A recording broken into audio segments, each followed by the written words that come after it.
Lance, we've talked a little bit on this show about it. Vikings offensive line is beat up. So point number one, attack the struggling offensive line. Take us through that. 4, 5, and 6-man pressures are going to beat these guys up. I got some things pointed out here. You're going to see just 3 guys completely meet it, converge at the quarterback. So they're having, as bad as the Browns' offensive line has been, the Vikings have been worse. Injuries, things of that nature. You're going to see the stunts they run constantly getting home. Twists, stunts, 4 and 5, and 6-man pressures. Really, really struggled the entire day against Pittsburgh. You're going to see a 6-man pressure here. And the Browns defense plays this hard as well. So I can actually say I know that with Browns. So they could not block Pittsburgh, constantly getting pressured. And the more you pressure Carson Wentz, the more mistakes he makes. And I think the Browns can keep him in the pocket, make him continuously read things. Now, he's a gamer. He's much better than people think. But he's a guy with this pass protection that will speed up his clock, and he will make poor decisions. And I'll tell you what, I've watched a lot of offensive line play, and I've watched some bad offensive line play from the Browns this year. This was real bad. They were unable to move people in the run game. They struggled with just 4-man pressures, sin pressures. So Jim Schwartz is licking his chops. This defense is licking his chops.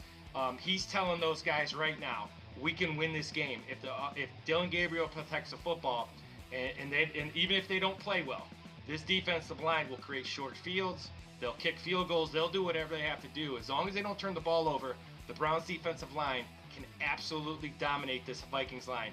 That left tackle, Dershaw, he really struggles with speed and power.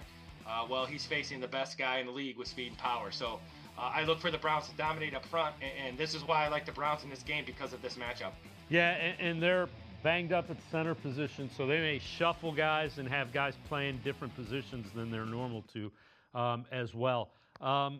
The other thing about Carson Wentz, he's a guy you can knock the ball out of his hand. He does have the strip sack fumble is on the table with Carson Wentz back there, and we know J.J. McCarthy hasn't practiced, so it looks like it is going to be Carson Wentz.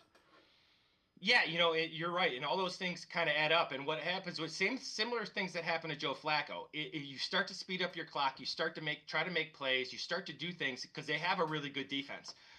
But just like, we've said with the Browns, this is not a good week to be bad on offense. This is not a good week to be bad.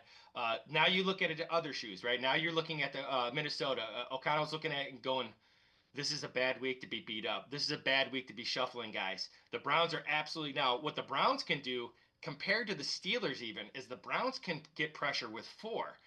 That's when he can really make mistakes because it'll speed up his clock, but they're going to have 7 guys in coverage, especially underneath coverage. So I tell you what, I think this is a game they can win.